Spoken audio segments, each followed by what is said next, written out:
In recent years, American officials have spoken publicly at great length about competition with China.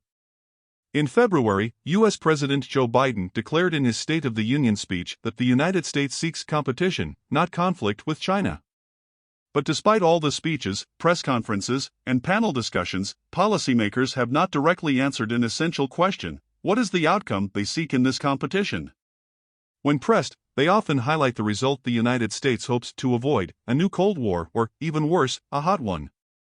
Privately, they add that the goal is to tilt the global balance of power toward the United States and its partners as much as possible. The absence of a compelling vision of success for the United States strategy with China is dangerous.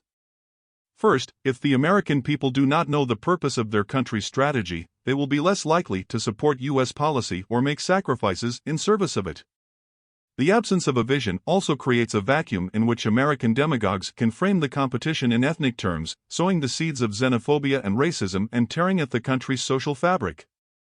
Likewise, framing the contest in existential terms pushes the United States to pursue policies that seek China's collapse, while airbrushing the danger and self-harm that such a strategy would invite. The absence of a clear goal also risks squandering the United States' greatest advantage in a long-term competition with China: the cohesion of its global network of allies and partners. Governments aligned with Washington will hedge when they do not know the desired destination of U.S. strategy. They will not want to get trapped in a confrontation with China only to see the United States abruptly shift course and leave their countries exposed to Beijing's retaliation. To overcome this limitation, Washington needs to set an objective on China that would enjoy durable domestic support and be compatible with foreign partners' priorities, allowing them to anticipate the direction of U.S. policy and its guiding logic.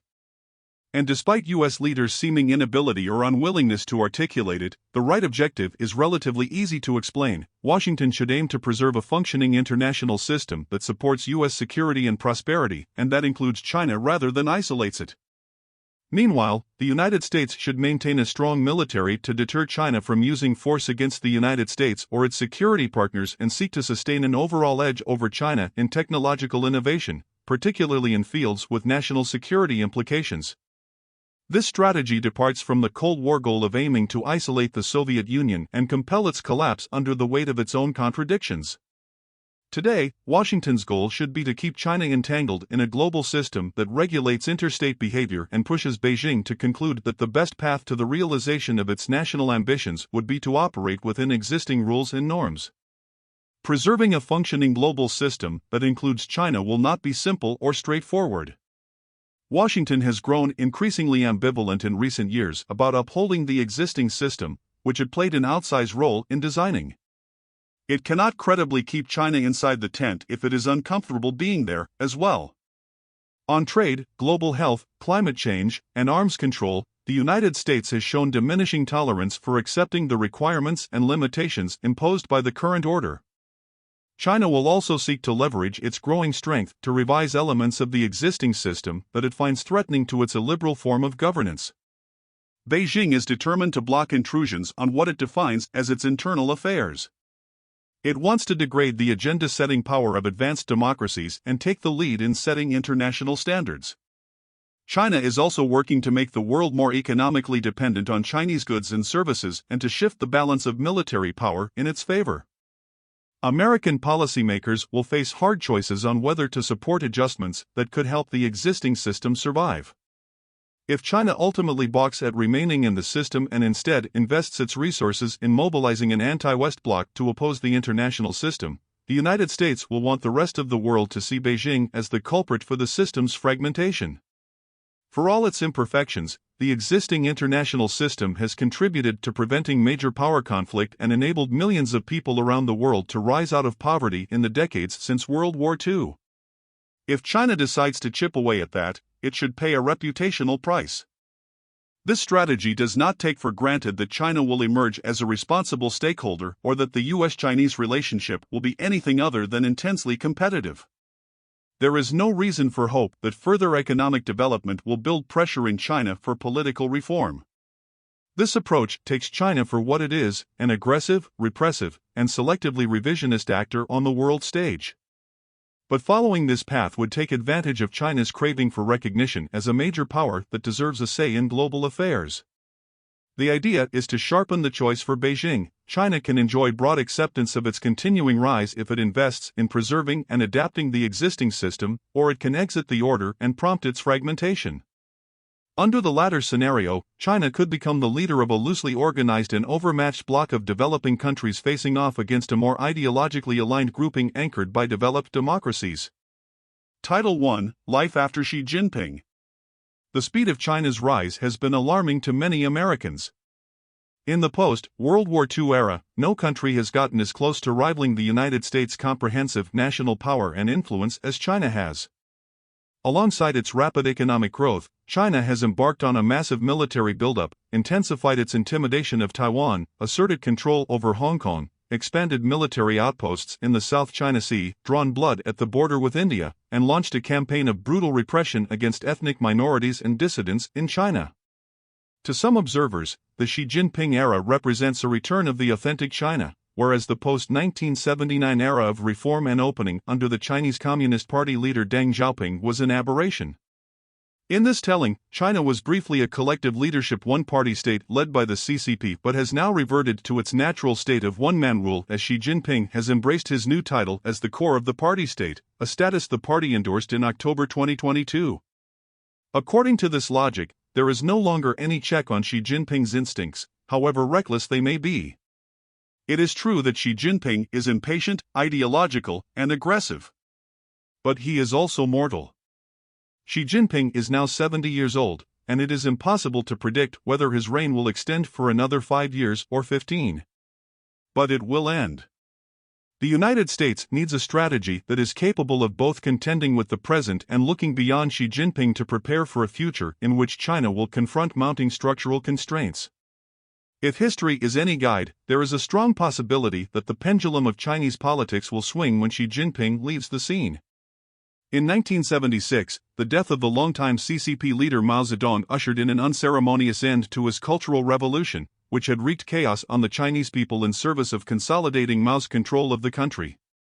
In the years that followed, the party reinstated cadres that Mao had expelled, including Deng Xiaoping, who along with younger leaders, pivoted away from Mao's ideological rigidity and concentration of power. A similar erasure of Deng Xiaoping's legacy has unfolded in recent years as Xi Jinping has discarded the pragmatism, orderly transfers of power, division of authority between the CCP and the government, and modest foreign policy that were hallmarks of the Deng Xiaoping era.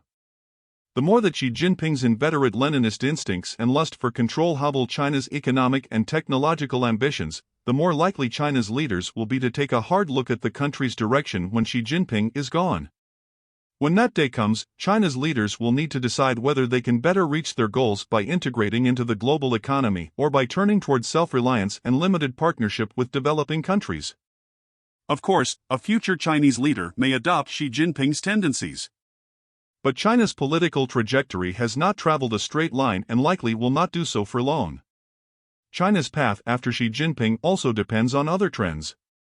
The economist Derek Scissors has forecasted that China's economy will grow briskly in the 2020s but slow down in the 2030s as it experiences the effects of an aging population, growing debt, and self-imposed constraints on private sector innovation through government-directed allocation of capital, talent, and technology. He expects the gap between U.S. and Chinese GDP, which currently stands at $7 trillion, to narrow to $4 trillion by 2030 but then begin to widen again by mid-century. In other words, Beijing is neither on the cusp of peaking nor on a road to hegemony. It will be an enduring but constrained competitor to the United States. Title 2: Inside the Tent. The American leaders who developed an international system out of the ashes of World War II were not driven by benevolence, they were guided by an aggressive pursuit of national interests.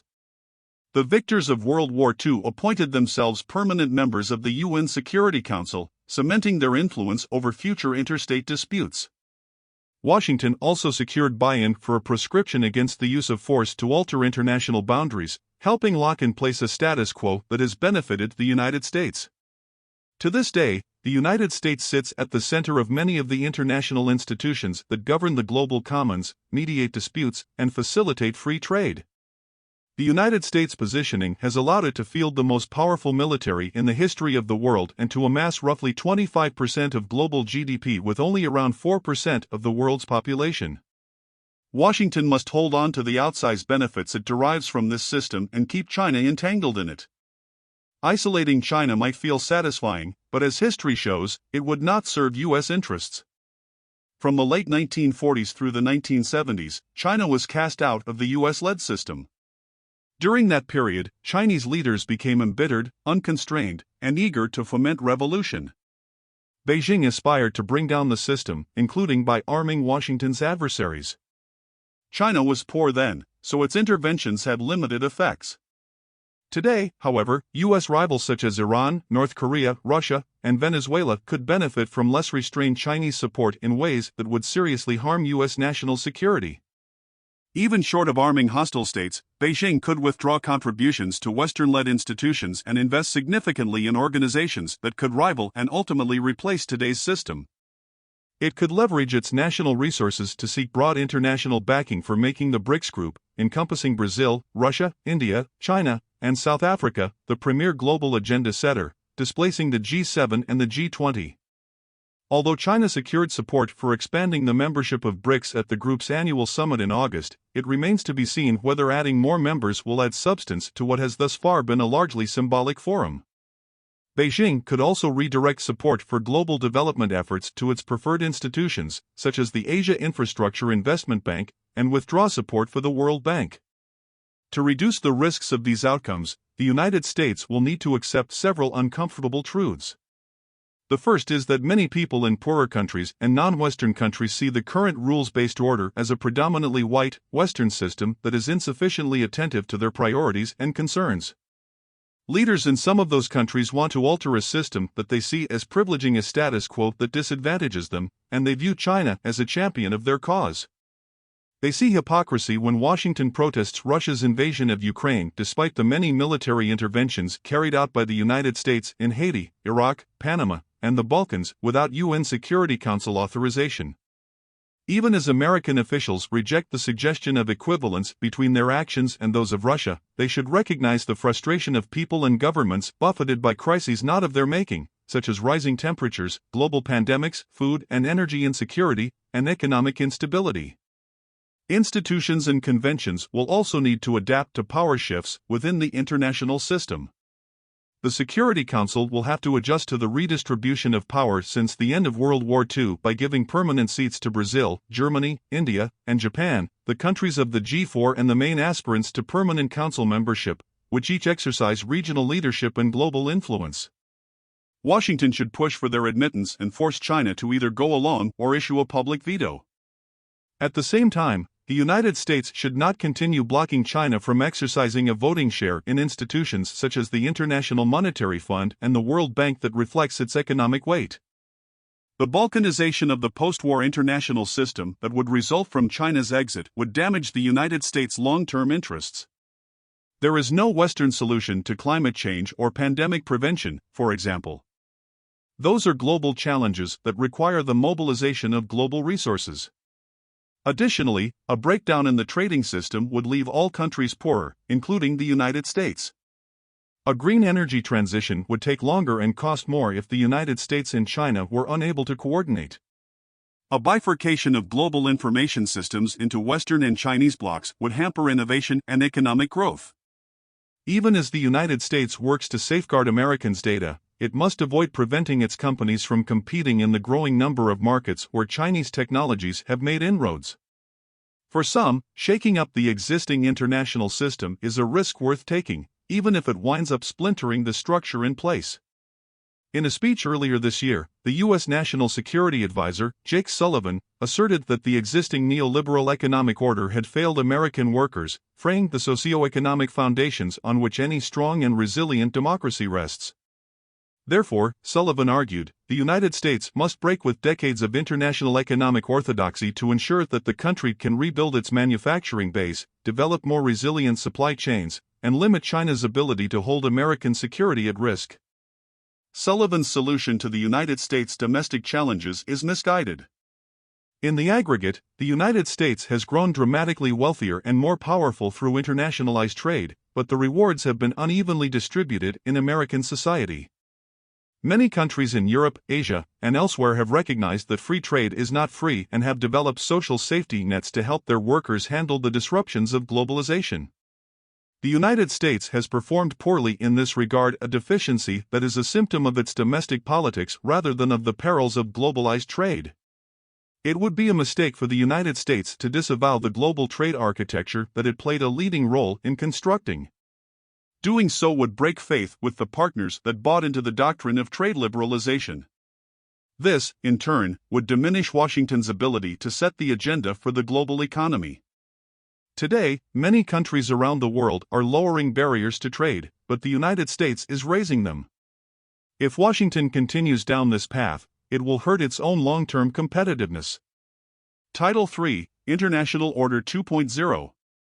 Rather than relying on past policy experiments in protectionism and industrial policy, American policymakers need innovative ways to make today's global system better serve U.S. interests, address the concerns of U.S. partners, and incentivize China to stay on board.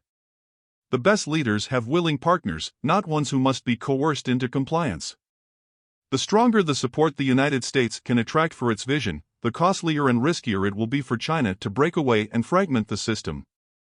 Many of the United States partners understand the challenges China poses, but they also must contend with more immediate problems, such as mitigating the effects of climate change, providing adequate food for their populations, creating opportunities for economic development, and enhancing health security. Unless the United States can elicit contributions from China and other capable powers for addressing these challenges, it will bear the blame for failing to lead. American policymakers therefore have the difficult task of convincing China to invest in multilateral solutions, even though Beijing often prefers to deliver assistance bilaterally so it can enjoy undiluted appreciation from recipient countries for its contributions. One way the United States can do this is by encouraging emerging powers and regional organizations to take the lead on collective responses to some global problems. It would be far easier to imagine the United States and China both supporting an African Union-led project to expand access to technology training, for example, than it would be to envision either of them supporting such a project led by the other. Washington should also work with Beijing to develop norms of acceptable state behavior in ungoverned and undergoverned spaces. For example, the two countries could agree to refrain from activities in space that create orbital debris.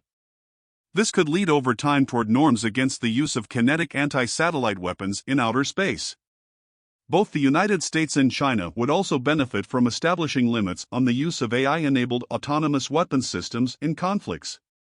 Washington and Beijing could each work, for example, toward an understanding that humans must remain in control of all nuclear launch decisions. Similarly, even as each side engages in aggressive cyber-espionage against the other, both would benefit from identifying out-of-bounds targets for cyber attacks. Both countries should agree, for example, that hospitals and critical infrastructure are off-limits. Washington must also work with partners to fortify other cornerstones of the international system, such as the principle that all states are equal under international law and that arms control supports global stability. These elements of global order have been under duress in recent years, particularly since Russia's invasion of Ukraine and China's decision to flout a 2016 ruling by the International Tribunal of the Law of the Sea that Beijing's territorial claims in the South China Sea were illegal. The United States must also make clear that as the world's sole superpower, it has a vital interest in preserving its security commitments and upholding the freedom of navigation. Those are potentially go-to-war issues, similar to China's definition of its own core interests. To uphold the credibility of that posture, Washington needs to develop a more agile and integrated defense doctrine, invest significantly in long-range missiles and small dispersed weapons systems in East Asia, harden its bases in Asia, and build as broad and capable a coalition as possible to deter China from attacking the United States' security partners or impeding lawful access to international waters and airspace. Title 4, Course Correction. Even as it remains firm in upholding its vital interests, Washington needs to give Beijing cause to respond favorably to its efforts to keep China embedded in the international system. U.S. leaders should more openly acknowledge that they would welcome a more prosperous and less belligerent China, one that is responsive to the rights of its citizens and contributes more to addressing global challenges.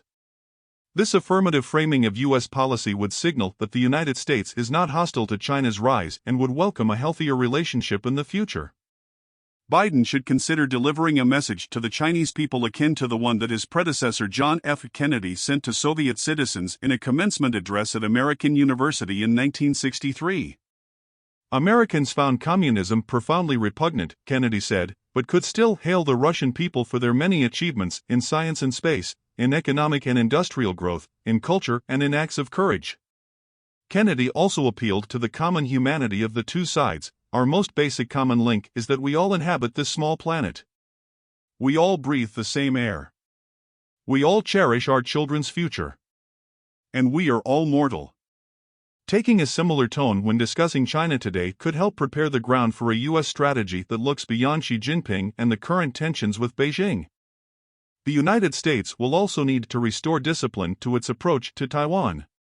Symbolic gestures by members of Congress and undisciplined public ruminations about the timing of possible future conflict by military leaders have unnerved U.S. allies and allowed Beijing to paint the United States as the instigator of escalation, when in fact Beijing's tightening pressure on Taiwan is the main cause of rising tensions.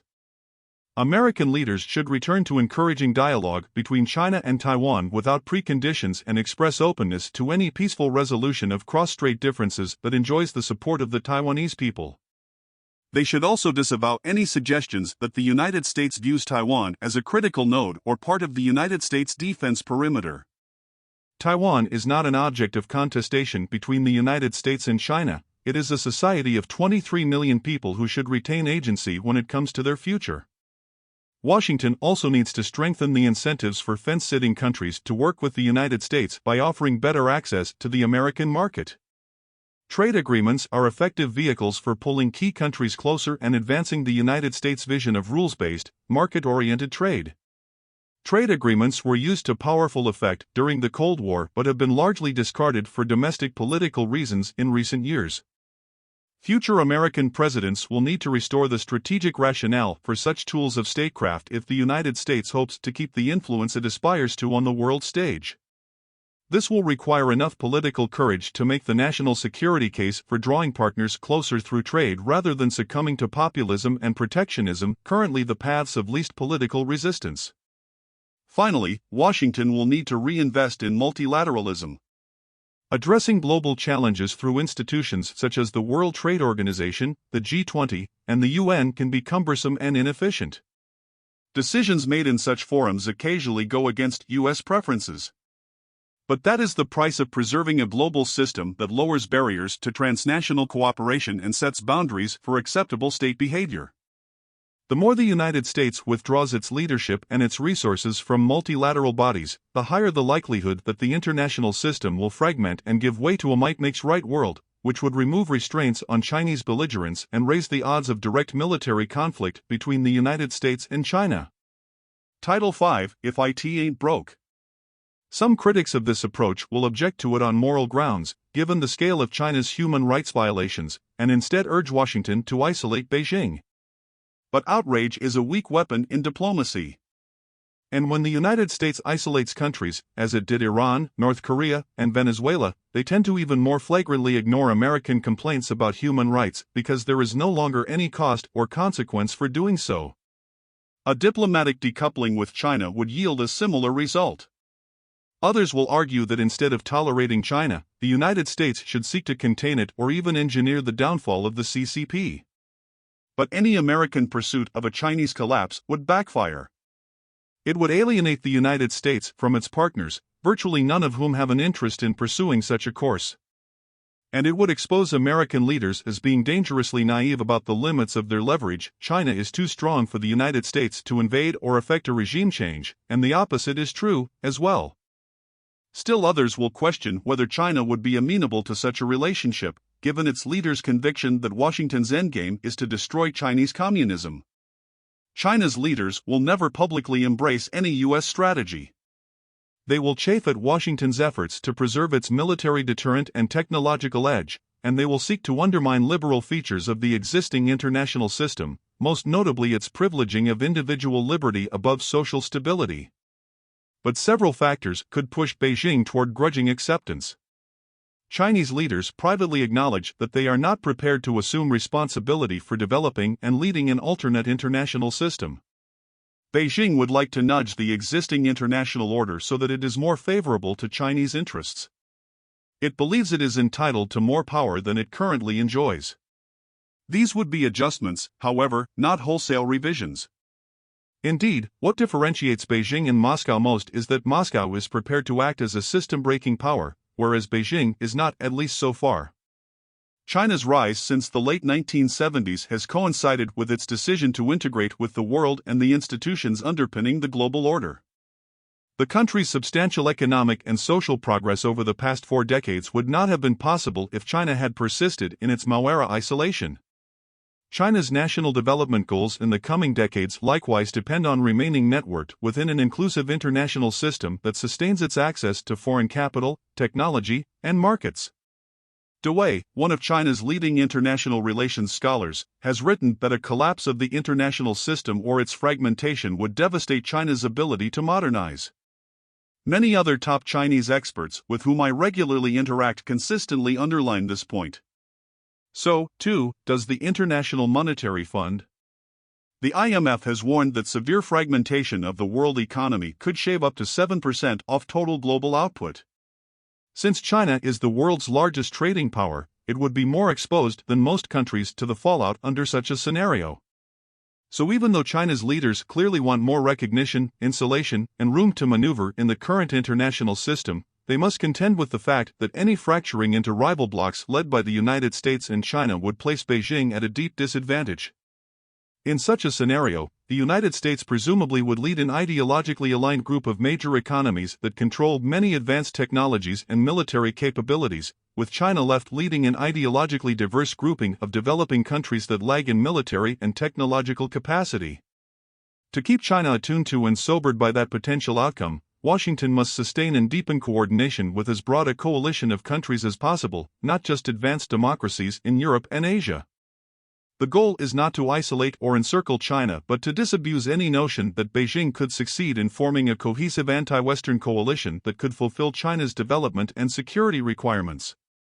Washington will have the greatest effect along these lines by addressing other countries' top challenges, not by attempting to organize efforts in opposition to China or Chinese initiatives. Washington can afford magnanimity. It enjoys a sizable lead over China in national competitiveness. And as the political scientist Stephen Walt has argued, China has no viable path to achieving hegemony. The United States is a source of attraction for other countries when it looks to the future with optimism, manages its own affairs, and acts on its responsibilities as a global leader. These are factors within its power to control, not China's. Despite their respective ambivalence about certain features of the current international system and the intensifying rivalry between them, the United States and China both want to avoid war and maintain stability. They both derive wealth and security from the existing system. And as the world's two strongest countries, they are better able to contribute to collective problem-solving with existing institutions than they would be without them. China's ambitions will pose a sharp challenge to the United States well into the future. The best way for Washington to contend with this challenge is to keep China entangled in the international system while nurturing American alliances and bolstering the U.S. technological edge. If the United States can advance a patient but firm long-term strategy toward this end, it will be well positioned to sustain its leadership, prosperity, and security.